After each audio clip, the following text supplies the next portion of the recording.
What's up, boys? Episode 2 of the Curse Podcast, man. So thankful that you guys are here. We just been in the studio all day today. We just shot our 2 episodes back to back. So for our second episode, man, we're gonna have my guy right here is DJ Bobby Blakdout, man. He's charting DJ for on several different platforms, man. Charted over some big name guys. What I wanted to do is kind of just get him here and let him introduce himself and tell us what he does, man. So go ahead, the floor is yours, bro. Honestly, I'm a nerd, and what I do is everything I do is to prove that you can do it. So the thing is, you have to understand the internet is all based off algorithms, right? Yeah.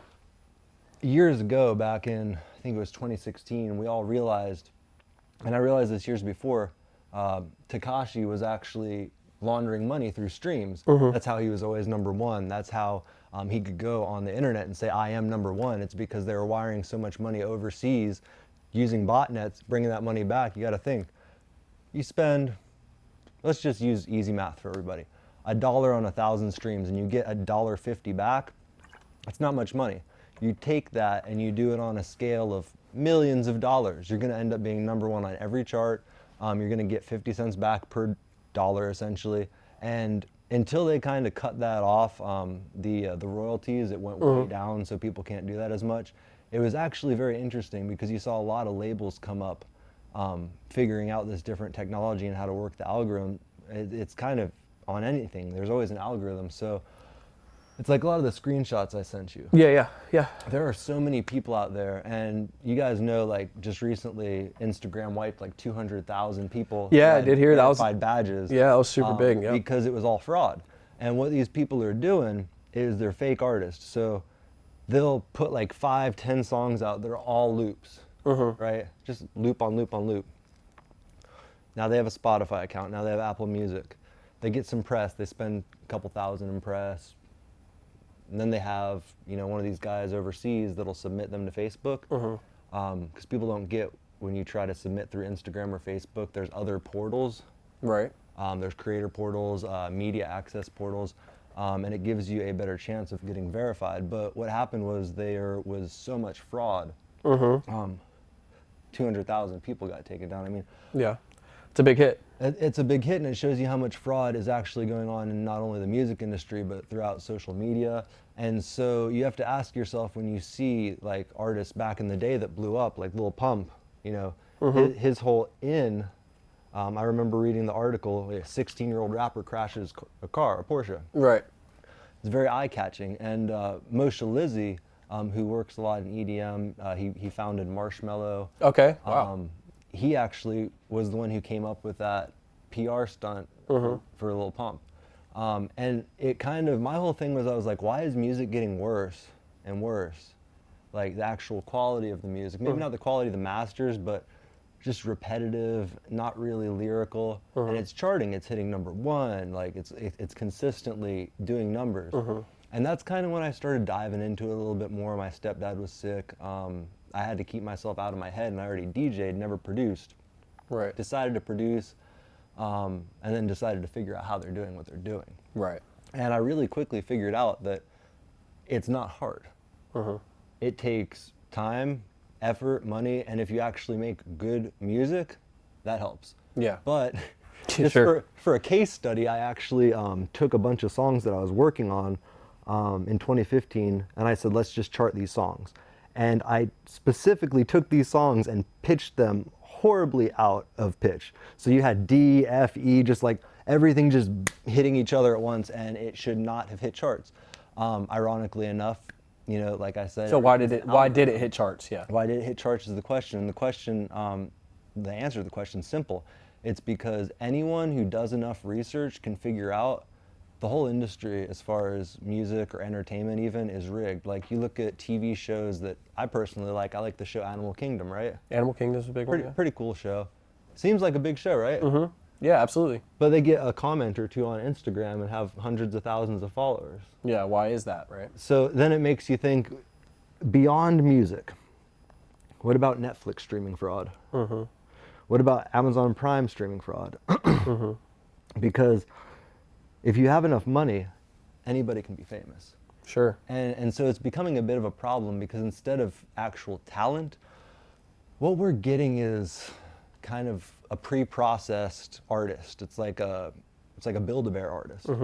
It's like a management company comes in and says, yeah, you're really not great, but if you get some face tats and you just look the part and you do it. I mean, I'm not gonna call out anyone that you can't see online, but with the screenshots I sent you, like artists that you think are huge, like mainstream artists, are on Instagram DMing you saying, hey, you wanna buy promo?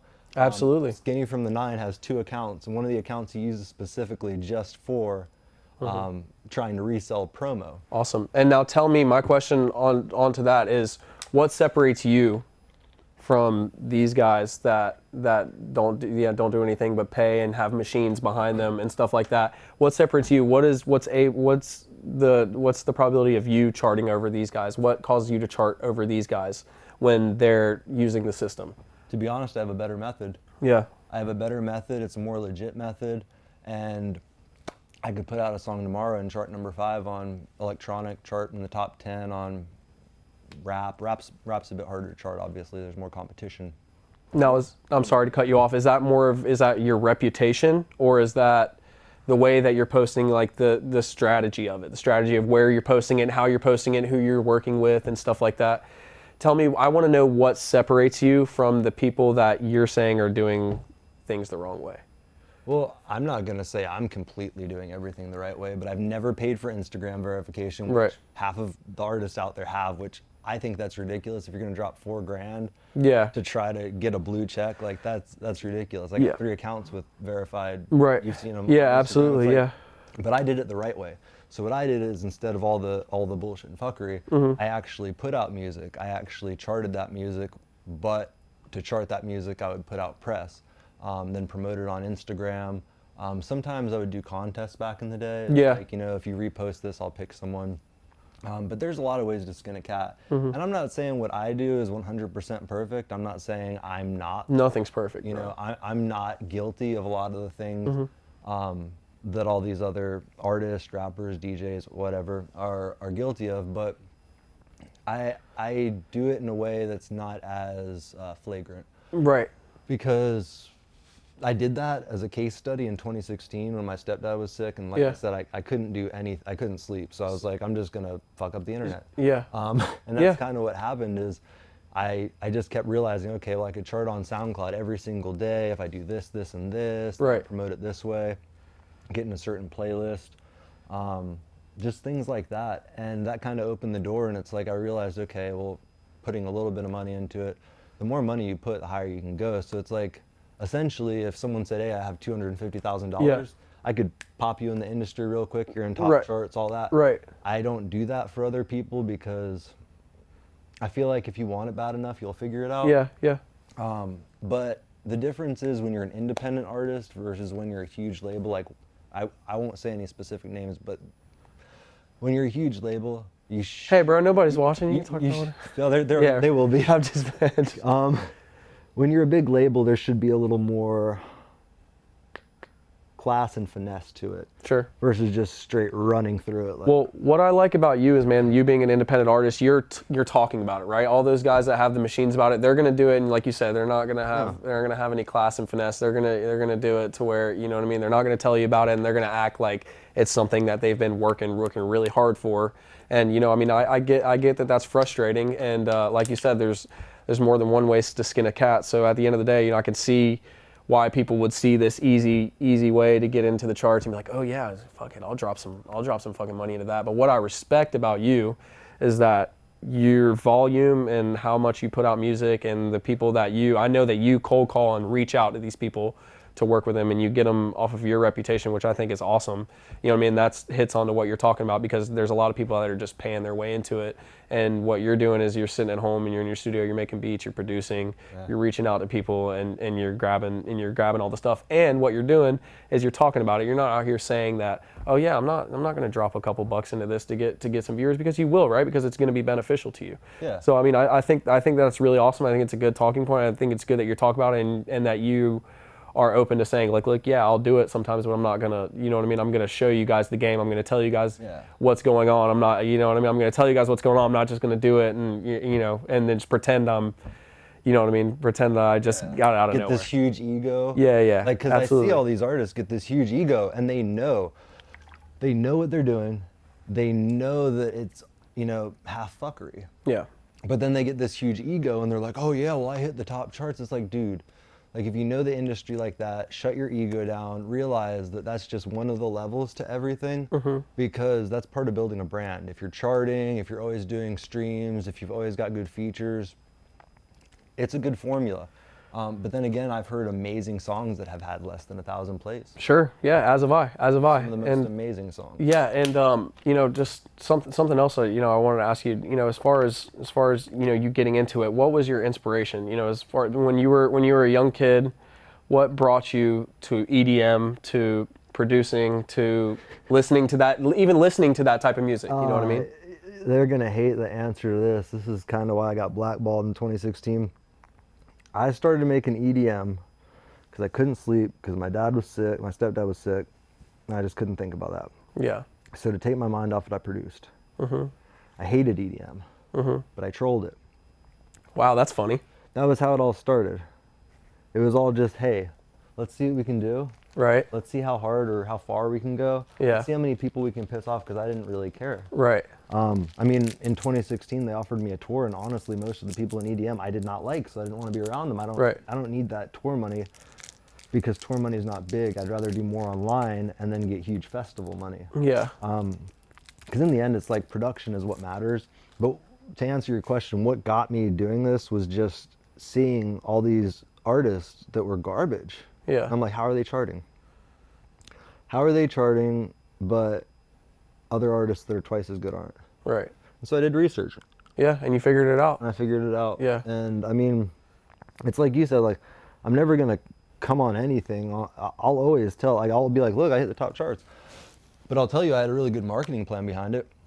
And I'm not gonna tell you that it's not all cap, because everything, if anyone tells you everything in the music industry or anything in the entertainment industry is 100% real, they're full of shit. Yeah. Because nothing is 100% real. If you get a certain amount of followers, you're automatically gonna get bots that start following you just because you're over a certain number of followers.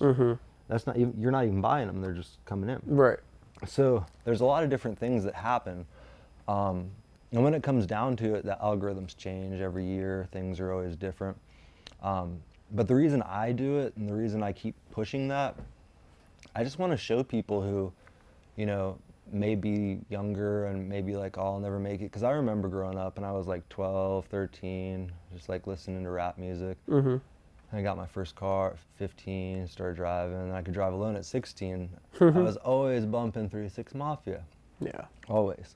And I was like, man, you know how cool it would be to have a song with these guys? I wish I could do what they did. Yeah. You know, in 2016, 17, I did it was a bet. So, and you'll laugh at this. Yeah. My buddy bet me, I can't rap. I'm not a rapper. Yeah. I'm a freestyle. I don't care to, I hate my voice. But he's like, I bet you $5,000 you can't put out a freestyle album, produce the whole thing yourself. I was like, I'll make that bet, but you got to get Project Pat on it. So he actually got Project Pat on one of the tracks. Wow. I big won. feature. I won the bet. Yeah. It's a pretty dope feature. It's a big feature. Yeah. Everyone always said when I was younger, they were like, don't work with your favorite artist. Sure. Because it changes everything perspective wise. And now tell me how that went. True. It was true? You learn a lot of things that you're like, same with the industry. As the more you learn about the industry, the more you're disgusted by it, because it's like a pay for play for the most part. But there are good artists that aren't coming up because of that. And now all these big labels have that access, or have had that access. It's like you do see rappers like Skinny from the Nine who went mainstream for a bit, but then fell off. Right. Because he was like claiming gang Yeah, sex when yeah. he wasn't in a gang. Like, you don't do that shit. Like, you know, like, that's how you get killed. Yeah, yeah, absolutely. So, I mean, he went a little too far just trying to like cloud it out, I guess you'd say.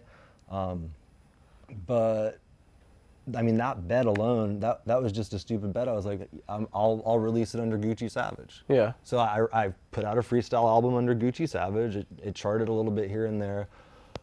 I won the $5,000 bet, like easy, whatever. But like, I don't rap, so I haven't put out music under that account. Yeah. But the accounts are all verified. Like, Right.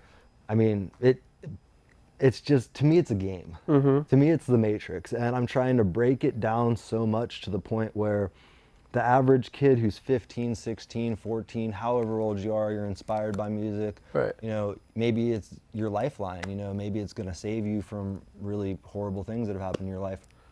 I want those people to know they can make it. Yeah. They're just being held down Yeah. by the algorithms that are being run by these botnets overseas. And it's like, it could be overseas and still play out US. Right. So what, you know, for you saying that it's, you know, it's getting harder for these guys to come up. Tell me your ideas. So you're a mastermind with all this. Tell me what you would tell these guys to do differently than what everybody else is doing in order for them to, you know, separate themselves or break through that first barrier, if you have anything at all. The biggest thing, and it's going to seem so simple, you have to understand going into the music industry or any part of any entertainment industry, it's not real. It's entertainment. Yeah. So if you go into it because, like when I was young, like I said, I was like, oh, I wish I could do this. I can, you can, anyone can. That's the whole crazy part about it. And society makes you think, oh, you have to be doing this and this and this, and you have to sign deals with all these labels that like 360 you and you get 25%. No, you don't have to do any of that. Right. You can just be independent. You can put out good music. You do things that you love. You know, I think it's awesome. I think it's funny that you look at it as a game. You know what I mean? I think that Life's a game. Yeah.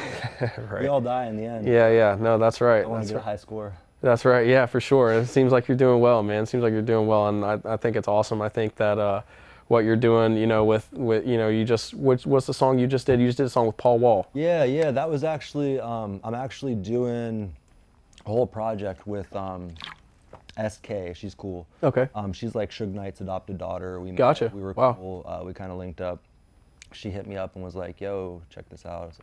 And after talking to her, I was like, "This is like my twin." Yeah. But like if you were in a completely different situation growing up. We're so much alike. So we did the Paul Wall. She sent me all the vocals for that. It was actually her original song, and we're doing official remixes for my rebooted series. So we got Paul Wall, SK, obviously, she's going to be on every track. We got Boosie coming up on another track. Wow. We got Beanie Man, Dave East. Wow, Davies. Who else? Jeez. Sometimes I can't even remember. Lil Flip. Wow, look at that. Yeah. Flip. Yeah. Game over. I loved Flip growing up. But yeah, just a bunch of OG rappers, and it's crazy because like the Paul Wall remix. That one's done really well since it came out, hasn't it? Shit. Yeah. It hit number 5, and I without as much fuckery as most people. Right. But yeah, that did really well. Paul Wall actually called her because they did the original track together, and said this is better than the original. Right. Like then he just followed me because How'd that feel? We did it out of my home studio in my bedroom. Yeah. See, isn't that crazy? You can do it out of your bedroom, man. You don't have to, like he's saying. Yeah. You don't have to be in a big studio with all the glitz and the glamour. You can grind. You can figure out your own thing. You can start right where you're at. Eat some ramen noodles for about 4 months. Save all that money you'd spend eating bullshit and going out and drinking. You're gonna feel horrible from those ramens, by the way. But I'm gonna tell you this: after 4 months, you'll have a bit of money. And you could put together a website, you could put together press packages, you could do things, and those are the artists that are gonna make it. Artists think, oh yeah, I'm just hot shit. Like, and I've worked with those artists, and I have to drop them because they're stupid. You give them a little bit of clout, like, Yeah. I'm like, bro, I'm gonna hook you up. People take advantage. It's not even that, they just get an ego. Yeah. And it's like, I'm a best-selling author on Amazon. Another thing I did literally just to prove Wow, that's anyone awesome. can do it. I didn't know that. The book's so simple, it's called Branded. Wow. And it's how to build your business. It's like build your business for dummies sort of thing. If you don't know how to build a business and you read that book, you'll at least know what to tell your accountant. Right, yeah. So it's like, you know how to set up your LLCs and all that. That's good, That was man. another thing, she was with me when I did it, my girlfriend's back there. But I was like, looking at the industry, I was like, okay, I mean, I could do anything I want in the music industry. I could tiptoe around this bitch all day. But let's see, because you see all these authors, right? They're on tour. I'm a best-selling author. Come pay $25 to. No, man. Yeah. It's all a game. It's all a mirage. Yeah. So half the reason I became a best-selling author was timing. I put the book out on the right day. Same with music. If you put out a song certain days, you know, And how do you figure out how to do that? How do you figure out when's the right time? Like, okay, especially if you're an author, like, going from EDM to being an author, how do you know, okay, this is the right time to drop this book? Or Honestly, yeah, research, and then research. 50% guesswork. Yeah. I'm guesstimating, and I'm hoping I'm right. Right. Well, that's good, man. It seems like you've had some pretty decent luck. I wish I could call it luck, but that's what people don't get in the industry is like, you have to sit there on the computer, like you have to go days without sleeping, you have to do research, and that's how I figured out how all these labels did it. Mm-hmm. It was like I couldn't sleep at that point. So it was like, well, might as well learn something. And now have you seen when you got into that, when you got obsessed with that, have you seen that turn in your life to, to where you get super obsessed and passionate about things like, and just anything, it could just be anything. Is that something that you've transferred into your normal life once you your stepdad being sick? And I'm sorry to hear about that. I hope everything's going good now. But like, did you transfer that into your life? You found that and you were like, oh, I want to figure this out, and you got obsessed with it. Is that how you are with everything? It is. It is? And it's a problem. Yeah. It is. Because I'll get so fixated on one thing, and it's like until I figure all of that out, I'm stuck on it. And that might be a route to your success, man. And do you remember being a kid and being like that? Were you like that when you were a kid as well? Yeah, but I still don't consider where I'm at success. Right. Well, that's good. I'm working on other things. Like I have a charity idea, which is, I can't believe no one's ever done this. Yeah, let's hear about it. So essentially it's simple. Imagine, because my stepdad had cancer, that's how he died. I'm sorry to hear about that. So when I think about kids, like it was rough for him, and he was a strong man. It was rough for my family to watch. But when I think about 10-year-old kids, 12-year-old kids who are passionate about music, like, but they're stuck in a fucking hospital doing chemo treatments, and they can't go anywhere. They can never actually, and I got pretty sick, as I was telling you earlier, so I'm on a bunch of stuff just to be able to maintain. You're doing great, man. But I think to myself, like, if you're stuck in that situation, they've done studies that prove your mental or your mindset, your mentality, everything that's going on up here actually affects your whole physical health. 100%. So I thought to myself, I can chart anybody I want. I mean, anybody. Which it's annoying because I won't do anybody because that just ruins the whole entertainment industry. Yeah. But imagine a small foundation, and I'm starting it myself. I'll be the benefactor for everything. This is your charity? It's going to start next year. Next year, be on the lookout. What we're going to essentially do is I'll be doing it myself first. Is we'll be going in and we'll teach these kids how to use DAWs, because some kids may be amazing at drums, but you can't bring a drum set into a hospital, right? You can't bring a full guitar. You can't bring. And now, what is what you just said? You said DAWs? Is that what you said? What is that? Digital audio workshops. Okay. Like Logic Pro. Gotcha. And I can bring a MacBook in, some pretty decent speakers. I could say, okay, help me select some sound samples. Right. I can actually sit there with someone and build a whole song, maybe like one day a week in the beginning, and finish one song a month, so I know that I could put out 12 songs for the kids. Yeah, that's awesome. And now you want to do this is this for kids that are less fortunate, kids that are sick? So I'd like to transition it into people who are sick and less fortunate. Right. But the main benefit I see that I can actually make an impact on is someone's mindset, someone's mood, and how someone feels, which can affect their health. Right. So when I think about it like that, I'm focusing initially on the kids who are, going through chemo treatments. And sure. Like, I watched my stepdad, who is, that motherfucker was a real boss, not like these kids nowadays that have a couple $100,000 from selling dope. I'm a boss. Like, no, fuck these kids. But, like, I saw how hard he struggled, and I was like, shit, this man is a strong motherfucker. Like, I can't even go into detail how strong, but it's like, it made me think, like, holy shit, someone's kid is going through this right now, and the parents are devastated too. Yeah, it affects more lives than just the one that it's. Yeah, and if I can help your emotional state that helps your physical state, I'm not a doctor. I'm not going to be able to save you. But if it helps, it helps. Absolutely.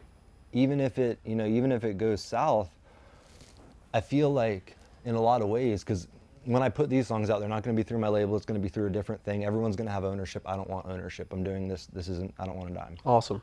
But I'm basically going to set it up to where, you know, when these kids are hitting charts, they're getting plaques. I bring them in a plaque.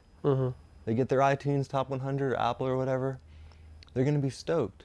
And it's something that even if everything went south, because I know how that goes in the end, it's something that they'll remember, their parents will remember forever, and it's like a keepsake for their parents in a way. It's like my son made this song when he was going through stuff, and they can listen to that every day, and it's like having a piece of their son or their daughter still. That's an awesome vision, bro. That's an awesome vision. You let me know anything that we could do here to help you or to put it out there, man. I think that's awesome. You know, cancer holds something real near and dear to my heart. I had a grandparent that passed away from cancer, so I watched my grandma go through that, and it is crazy how strong you can see a human being turn into. You know what I mean? You don't understand how fragile life is, and then you see somebody with a terminal illness like that, and you can see what we're all made of. You know, and you can see what human beings are made of, and that's awesome that you want to go at that and help that out. And what I wanted to get in on top of that is what kind of value has doing things like that, you know, this type of music, you know, you going and helping people out, what kind of value has that brought to your life since you were going through those hard times? Like what has changed for you as far as your mindset, you know, because I know you had to develop that.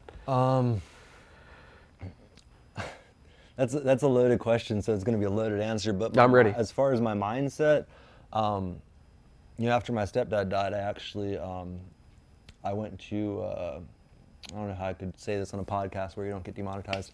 I went to a place where they legally did ayahuasca. Yeah, sure. And got a shaman there with you and all that good stuff? Sure. Oh yeah, absolutely. It was very interesting, but I learned that we are all connected. You have to treat everyone the way you want to be treated. Karma is real, but it's not like, oh, karma's a bitch. It's actually energy.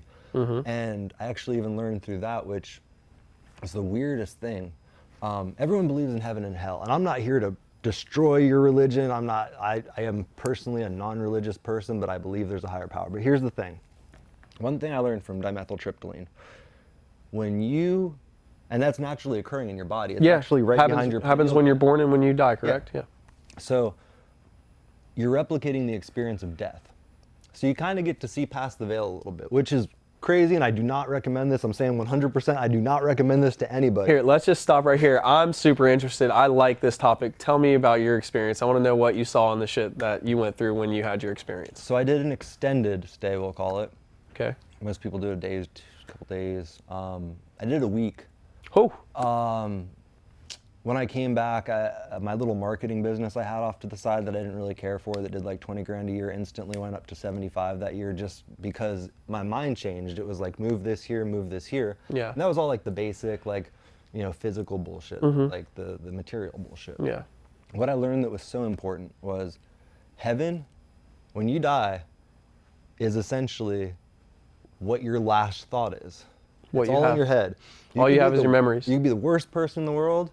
If you're one of those sociopaths that really thinks you're a decent person, in your head you might end up in eternal bliss. It might happen. But the real thing is, if you feel like you're a good person, if you've done good things, if you've helped people, if you've, you know, tried your best, because no one's perfect. My whole life, like until I quit drinking at like 24, I was a complete douchebag. Yeah. But it's all in your head, because your consciousness doesn't die, your body dies. And what happens, in my opinion, again, not trying to ruin everybody's religions out there, because... No, bro, you don't have to worry about ruining anybody's anything. This is my conversation I wanted to have with you, bro. You speak your truth, and that's what you're here for, bro. Here's the thing. When you die, if you're in a bad mindset, if you think you're a horrible person, if you feel like you deserve to suffer, you are going to go to hell no matter how good you are. You'd be the best person in the world. You'd be fucking Mother Teresa. Although I don't think, if you look back historically, she wasn't actually a great person. Same thing. It's like if you believe everything's good, if you think, you know, you did the best you could. Yeah. You tried to help people. You were a good person. You'll get caught in a thought loop, because that's what happens when you die. You essentially get caught in a thought loop. It's just your consciousness playing things over and over and over. And is that what your experience taught you? Like, do you remember anything specific from when you broke through to that experience? Like anything that you saw, anything that you knew that you were going to take in to your life once everything was over? I had 10 breakthroughs. I didn't believe in God before that. Okay, so tell me what you saw to make you believe in that higher power? What, because that's what everybody's going to look for, right? And when people are on this topic, they want to go do it so they can get that peek behind the veil, so they can get that higher understanding or something. So tell me what changed and what you saw when you had that experience that made you believe in, let's not say God, let's say a higher power, you know, anything spiritual. What was it? What were those? You can call it God, but it's not the bearded white guy you're thinking about. It's a nice person. Right. You think about God as the big circle, right? The balance. Mm-hmm. But then there's good energy and there's bad energy. But we can't just have good energy. There has to be a balance. There has to be bad energy, which, you know, it is what it is. I got to get some Hallerhead whiskey going for this conversation, man. Gosh. Shout out to Hallerhead Whiskey, by the way, man. They're supporting me through this podcast, man. I'm a brand ambassador, so definitely want to pour up a little bit and make sure that I got some going, man. They're taking good care of me, so appreciate it. Shout out to Hallerhead Whiskey. I gotta get some of this going and get some of this conversation, man. It gets my nerves going. It'll get deep. But essentially, when I realized there is a God, it's because everyone. I went to Catholic school. Sure. Wow, you grew up in Catholic school. That's big. Bro, you know, anyone that has gone to Catholic school, they'll be like, that shit's hell. Yeah, so no, I didn't, but I do have friends that went, and I think that that's super interesting going from where you were in Catholic school, but you didn't believe in that, right? Because were you almost like forced? I was forced to believe it, and I believed it until I was about 12, and, you know, I just saw so much evil and anger and just hate in the world, and I was like, no Catholic God would allow this. No Christian God would allow this. None of these religion gods. And then I thought to myself, and I was young, I was like, I could write something on paper and bury it. In 2,000 years now, you found it. Are you going to believe it? Again, here's another thing about any type of Bible. 2,000 years ago, people had no clue that if they're eating mushrooms, which people did eat, right, they could make you trip fucking balls. And isn't it crazy? During that time when people started, there's something that these scientists say that the human brain doubled in size over a period of like 2,000 years. And that's when psychedelics started to be, you know, like people started writing them down on pages, you know, writing things about the stuff they were getting from the ground that made them see these visions, you know what I mean? They're saying during these times, I've seen a study that the human brain doubled in size, and it was almost like an accelerated, you know, what you call evolution, you know, from psychedelics. So, I mean, that's awesome, man. Just because I don't want to keep bouncing around, I want to know. I want to get in your brain and know the shit that you saw. I want to know what brought you to this understanding now, because it wasn't like that before, is what you said. It wasn't like that before. So, like, do you remember anything? Is it kind of cloudy? Do you remember anything like that was like definitive? Like, this is what I saw. Tell me what it was. I want to know. So I remember it, but when I say it, it sounds like I should be patted up real quick. No, dude, fuck that. We're here talking. Fuck that. Like, one of the breakthroughs I had, for example, there were 3 doors, right? Because I had about 10 breakthroughs. This is what I want to know. Yep, this is it. 3 doors. And I realized how to get to those doors a couple times, so I did it a few different times. I went through each door. I realized real quickly that these doors were just metaphors in my head. The one door that I chose that was the incorrect door is that thought loop of hell, what people think are hell. Hell is literally you getting stuck in a negative mindset. In a negative mindset for the rest of eternity, telling yourself, "Oh my God, I was a shit person." Wow. And so I stayed away from that door at every other breakthrough, and I realized that there is some control you have over yourself. Now you saw these doors every breakthrough. It took a lot to get to the doors. Yeah. Like there was an in-between of seeing these doors with the river. It was like, there was like a walkway with rivers and then 3 doors. What? Then the next spot past that, when you really like break through a little too hard, which I did that about 5 times, and you have complete ego death, that was interesting. Now ego death is just, ego's gone. Oh yeah, you realize that you don't matter. Wow. Nothing matters. Nothing matters. But when I got to that point, it was like eyes closed, you see the universe, you see all these stars, right? You're like, wait, everything's dissipating, everything's disappearing. You try to grasp just a piece of reality. Right. You open your eyes. It temporarily blinds you, paralyzes you, and you're to the point where there's nothing. Right. And I got there 3 times, 4 times, maybe 5. I definitely 3. And you came to these doors, and one door was the thought loop. Oh, the doors I hit 10 times. But after the doors, I don't recommend like anybody even getting to the point where they're at the doors. But Yeah, no, it was almost like the doors were a representation of you get to choose your path in life. Okay. And even if things would be predetermined, which people think, whatever. Right. I think things are predetermined to a certain degree. Mm-hmm. Things are predetermined to a certain degree. At least what I believe, that you have a fork in the road on each of these things. Like I know myself, I feel like I've lived. I'm only 24. I feel like I've lived 3 different lifetimes myself. You know what I mean? So like you can separate this, and like you get into a certain point of your life, and you have a fork in the road here, and then everything's predetermined up to that point. And then you can make your choice. I'm going to go this way, or I'm going to go that way. And then you have another fork in the road once you go off of one of those roads, and you're like, you're going to go here, you're going to go there. So. And then at a certain point, you question, am I actually making the decision? Am I on the right path? And I think that that's something that people can really tap into. Is that when you're on your right path. When you're on your right path, everything's comfortable. Nerves are always healthy. Nerves are always going to come. They're healthy. But when you're on your right path, you're comfortable. You don't have that feeling in your stomach. But when you're on the wrong path, you can almost feel it. You got that anxiety. You got the stress every day waking up. You're not supposed to be doing what you're doing. You know what I mean? But like what you said, if you apply yourself and you keep that positive mindset going, you spread love, and you just always choose the next right thing. You know what I mean? If that's any advice I can give any of you guys, from anything you've learned, whatever path you're on, if you've just done 10 right things in a row, whenever you get that next fork in the road to have a right or a wrong thing, just choose the right thing. Just do the right thing. And you can always kind of tap into yourself and feel that. You know in your gut and in your head, okay, this is the path I should go on. And it seems like you found it. I want you to tell me, did you find that in your experience? Did you find that right door? I realized that the way that I treat people is going to directly affect what happens after I die. And that alone was enough for me to try everything I can, because I'm still an asshole. I fight it every day. I think we all do in certain terms. I think the pandemic, everybody got meaner in the pandemic. I don't know if everybody noticed that. Everyone's like, oh, on edge. Like, shit, I know, I definitely did. I definitely did, I can admit it. So going through the pandemic, like, I did this prior to the pandemic. It definitely helped because, I was really stressed, but I was able to cope with it a slight bit better because I do have other health issues going on too. So like my throat will just try to close and I'll go into anaphylaxis. Holy shit. Or like I'll just, I have masks. We got an EpiPen on deck. I got one. My guy I got one. passes out? All right. I got some, yeah. All right, cool. All right, we're good. But no, it's interesting because like when you realize your mortality, because when you're younger, you're like, I'll live forever. Sure. I got in 4 car wrecks. One was my fault. Sure. But 3 of them were over 80 miles per hour. Never went to the hospital. I went through a windshield. They said I flatlined for 15 minutes when the ambulance was there. Holy shit, man. Which ironically enough, that flatlining was a lot like smoking DMT. Do you remember that? I do. Do you remember that? What happened though?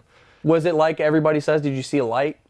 Everybody says it's a white light. I don't think it's a white light. I think that everything you've done in your life is flashing before you so quickly. That's another thing a lot of people say, your life flashed before your eyes. I think that's what makes it seem so bright and white.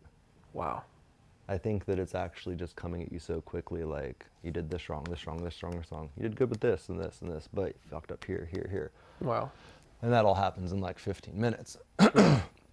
So it's kind of one of those things like, that actually, I changed how I was in some ways because I was still an alcoholic back then. Is this before you started music?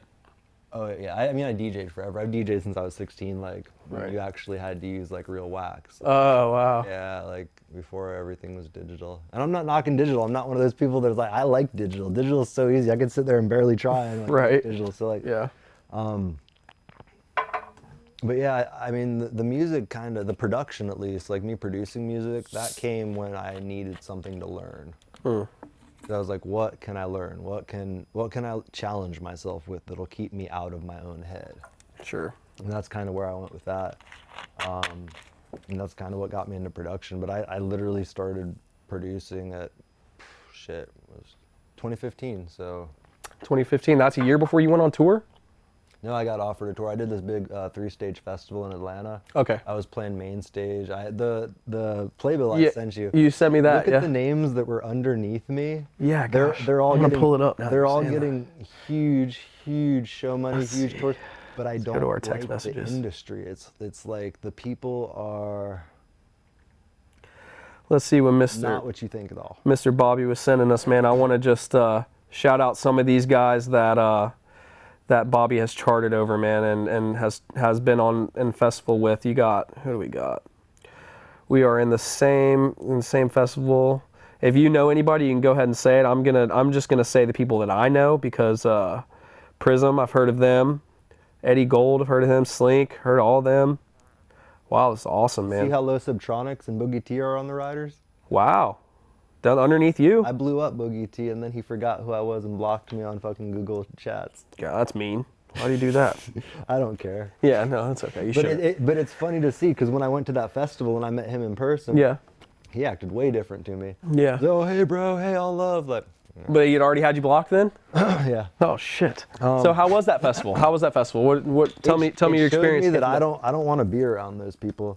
All Yeah. those people are fucking weirdos. They're fucking creeps. Like their egos are literally bigger than a fucking tour bus. Yeah. And it's like. And what do you think? What advice can you give to people that once they get to that point where they're about to blow up, like obviously you've obtained that. I just don't want to tour, man. Right. Yeah. Yeah. I'm actually, I think next year I'm gonna do like 4 shows, but it's just gonna be like really big events where I could fly out, do my set, and let go. fly the hell out, and not have to even talk to anyone. And now what I don't want is more people like you to get up to go to those festivals that are meeting guys like you and be like, man, these guys are fucking assholes. I want to find a way to at least start the conversation about people at the top tier just being genuine like you and I are. So what do you think, what advice can you give to people that are coming up, not even in your genre, in any genre, just to keep a level head in the midst of success? Well, because money and fame and people looking at your shit, it pollutes it's you. toxic. Yeah, absolutely. So I want to know because obviously you've attained it, bro. Obviously you've attained it. And I mean, I think smoking that much DMT and that many times of ego death kind of killed my ego. Right. I used to be Fried a little bit. I used to be a little more cocky. But no, the real thing is like if you get an ego, think about this. So let's talk about Aaron Carter for a second. Right? Oh man, RP Aaron Carter, man. I was super sad to see that. And I fucking talked to that dude so many times through, because I haven't drank in 10 years. I'm Cali sober, that's what they call it. So I talked to this dude like hours on hours in different video chats, and just like, he was gonna fly down to Florida, and I'm like, bro, just stay clean, stay clean, stay clean. Like, stay away from management that'll fuck with you, like try to get you to do stupid shit, because they're just trying to get money off you, because they're management, this and that. And he seemed like he had it together, but like he had some demons, and he just kept going back and forth. But when you look, you have to think about it like this. This kid, at 9 years, 11 years old, somewhere around there, was breaking Guinness Book records that Michael Jackson had. Right. That's like a football player peaking in high school and then being stuck in that mindset where like, oh, I'm just like... Oh. That Justin Bieber effect, almost. Exactly. Yeah. But that's the whole thing. It's like he peaked so young. And like I would hate to. Like that's part of the reason I don't push too hard. It's because like I don't want to get so big to where I fall. When you fall from being like that high up, it's a long fucking fall, huh? Especially when you're that young. Gosh, man. Yeah, it's so sad. I know Aaron Carter, his big brother is Backstreet Boys, right? Isn't Nick Carter? Yeah, man, that's... Yeah, their family was a little interesting. They had a lot going on. But I mean, I'm not like, like, oh, everything that dude does is right. He had a lot going on. He had demons. But like, I attribute most of his issues to being so famous so young. When you're 9 years old, what were you doing at 9? I was skateboarding. Sitting on the sticks, playing some Need for Speed or some shit, right? See, yeah, you're lucky you're 24. We were playing Atari. For real. But no, like I was skating. Like that was my thing. I was trying to perfect a 360 flip. I was trying to perfect a kick. My kick flips always sucked, but I was trying to perfect a kick flip. Yeah, can you imagine if you would have had all that at 9 years old? Like what the fuck? I wouldn't. I don't think I'd be here now if I had all that shit when I was 9 years old. And then like think about it. Even if you can maintain that till 20 years old, right? And you're 20 and you're still that big, you're gonna live another 40 years. That's gonna be in your head that you didn't ever go any further. So you're going to be beating yourself up every day like, damn, I could have done better. But you can't. Like, there's a certain point you can't do better. Like, you can only go so high in the industry. Yeah. Like, look at Drake. Where's Drake going to go? He's at the top now. Where's he going to go, though? You can't go much further than that, huh? Yeah. So the fall is going to hurt. Yeah. Yeah. But like getting there is great. Like riding that wave is fun. Like it's amazing to see progress. It's amazing to see people actually like what you do, especially when you started trolling and it was just like you were making music off key and putting it in charts just to fuck with people. Yeah. But it's like for newer artists, it's like that's the thing. Like learn to do everything yourself. The only thing I do now actually have someone that masters my tracks. Good. What's his name? Shout out to my dude, Big Lick. There we go. He's working on the projects with SK and I. Nice. With Boozy and all them. It's going to be dope. But like, you got to realize you need to be able to do everything. And once you can do everything, then you find someone that's better than you in an area or better than you here or there.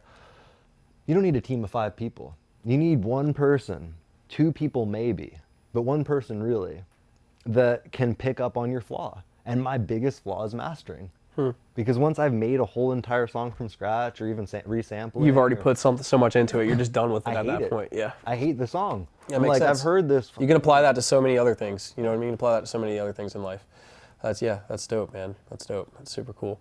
And you know, I just wanted to touch on Aaron Carter, man, because I know that you guys had, you know, I guess had a talking relationship and stuff like that. I don't know, how old was he when he passed? 34. He was 34. Yeah, we weren't like tight and shit like that. I'm not gonna be like, oh yeah, that was my boy, but like, yeah, but we had a lot of just industry conversations about how the industry is really kind of a puppet mastery, gaslighting. Sort of. I mean, listen, it's the same kind of conversation that you and I are having. You know what I mean? We're just like people are talking, and once you talk to somebody and you have that connection with them, then you know him. Yep. You know what I mean? Thank you, sir. And you know, I think it's powerful that you touched on him, and you know, it's so sad to see a dude that hit so young and then had the rest of his life ahead of him and struggled with substance abuse and stuff like that. I don't know if myself, you got a hole in your lip? Oh yeah, I do. It's all good, but I don't know if you've ever struggled with substance abuse or anything like that, but I've had family members and stuff like that, and I've watched it my whole life, and you know, it's terrible to see like that. And anybody that's struggling with, you know, substance abuse or anything like that, reach out to help. You can talk to me. I'm sure you can talk to Bobby or talk to anybody. Please just reach out and get some help, man. It's not worth it. Don't ruin your life over something that's not going to bring you any value. You know, and you see it at the biggest stage. You see these guys, you know, there's people overdosing and that's what changed my life, honestly. Yeah. Let's hear about it. Like, so I was in the car business really young. That's my wheelhouse. That's where I started. And I started selling cars when I was 19. Yep. I got asked to leave high school for quote unquote, and I was before I was 18, so it doesn't matter. They said I hacked their computer system to change some things. I didn't have. You've always been a wizard, huh? No, they didn't have security back then. You just go through file systems. There's no passwords. Right. It's just all right. And usually if there was a password, it was written down right at the teacher's desk. So, that's funny. They asked me to leave early. I was like, okay, what am I going to do with my life now? Start detailing cars and go to college. Took some classes at local St. John's college. I was like, yeah, I had 2 cool teachers. Yeah. They're like, this isn't for you. I was like, I think you're right. And I turned 18 and they were like, I remember Walt. Walt was my mentor, and that was one of the coolest dudes in the car business. He came back. He said, now where did you work in the car business? Nissan's where I started. Nissan. Okay, so Parker. was Will the manager there at Nissan when you were there? Because No. I went and I was gonna work at Nissan there for a little bit, but yeah, that's awesome, man. He came back to detail while I was washing a car, and he said to me, what are you doing? I said, I'm washing this car, man. Like, it's kind of a dumb question. Fucking Yeah, right, yeah. He's like, you suck at washing cars. I'm just like, am I getting fired? He's like, do you want to learn how to sell cars? I was like, sure. It was right before I turned 18. They brought me to the front. I was kind of like, they call him a lot porter, but you're basically the Yeah. Oh, trust me. I know any car salesman lingo you can throw out there. I know it, bro. Trust me. So you're running around moving cars, right? And I'm telling him, I'm like, look, I'm about to turn 18. What can I do? Yeah. I want to get in sales. Yeah, you got to get the gab, bro. You got to gift the gab. So it was kind of like, they didn't have internet departments. You couldn't go online and beep, beep, beep, got my car. You couldn't even find a dealership online. All cold calling. No, they were cold calling. I figured out a way to set up a whole internet department with CRM Right. So what happened is we went from having nothing to being able to post pictures, prices, and actually advertise it through Google. Wow. What year was that? 06. 05, 06, yeah. Way back in the car game. Way, way back. I'm old, man. So when they realized I had that talent, they were like, if you can keep doing this, we'll let you do sales, and we'll give you an internet sales manager, which is a real job now. It wasn't a job back then. They just made it up. BCM, yeah. They were giving me, minimum wage was like $5 an hour. Ooh. They were giving me $15 an hour, plus they were letting me sell cars, plus if one of the older guys who was in the car business couldn't close the deal, Yeah. just to piss them off, to make them try to work harder, they'd let me go close it. Yeah, and you make his commission. You make that commission on top of that. Wow. That's dope, man. So that was dope, but I realized real quick I was a full-fledged alcoholic. I would drink all day. And no one cared. That's the thing. If you perform in the car business, if you're making them stupid money, they don't give a you come in like, ah. Yeah, they don't give a shit. They know if you can sit in front of a customer and you can get them to sign up, you can even get a credit app, then you're valuable to them. You know what I mean? Because anything, a sales manager just come close the deal. You know, at the end of the day. So, car business is a crazy one. It seemed like you've taken a lot from the car business and translated it into your music. You know, just the way you communicate with people and your savviness and stuff like that. So that makes a lot of sense.